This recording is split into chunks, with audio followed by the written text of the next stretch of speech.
అరే భలే రాశాడరా dialogue, yeah అరే ఈ డైలాగ్ భలేగా ఉందిరా. ఇప్పుడు త్రివిక్రమ్ గారిని ఎందుకు ఇండస్ట్రీ అంతా నెత్తి మీద పెట్టుకుంటుంది? డైలాగ్ బలం ఒకప్పుడు పరచూర్ బ్రదర్స్ ని ఎందుకు పెట్టుకుంది, ఒకప్పుడు ఆత్రేయ గారిని ఎందుకు దాన్ని నేను పెట్టుకుంది? మెన్షన్ చేశాను. కానీ మీరు అది మిస్ అవ్వట్లేదే డైరెక్టర్ గా? భలే చెప్పాడు డైలాగ్ కూడా లేకుండానే ఒక అది కూడా రిసీవ్ చేసుకుంటారు. సీరియస్గా చెప్తున్నా, భలే చెప్పాడు డైలాగ్ లేకుండా.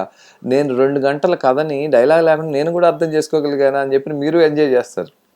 It's not only for me, it's definitely for you. It's a different experience. ఓ 3D సినిమా చేస్తే కనుక చూస్తే ఎంత ఎంజాయ్ చేసాము, ఓ వర్చువల్ దీంట్లో ఇలాంటి సినిమా కూడా మనం, ఇలాంటి ఆట కూడా మనం ఆడొచ్చా అని చెప్పి మనం ఎంత ఎంజాయ్ చేసాము. సేమ్ వే అరే నాకు 2 గంటలు ఒక కథ డైలాగ్ లేకుండా అర్థమైపోయింది అంటే, ఒక మనిషి డైలాగ్ లేకుండా సరే 80% of the day you are silent, 20% of the day you are మాట్లాడుతున్నారు, 80% ఆఫ్ ద డే రోజులో 80% మాట్లాడతలేదు. ఆ 80%లో నుంచి నేను కొన్ని సన్నివేశాలు తీసుకుంటే మీరు పడుతున్న ఫ్రస్ట్రేషన్, ఇది అశోక్ ఇంటర్వ్యూ అయిపోయిన వెంటనే ఇంకో చోటుకి వెళ్ళాలి, ఇప్పుడు నా పరిస్థితి ఏంటంటే మీ మనసులో నడుస్తున్న ఫ్రస్ట్రేషన్ అవతలవాడికి కామెడీ.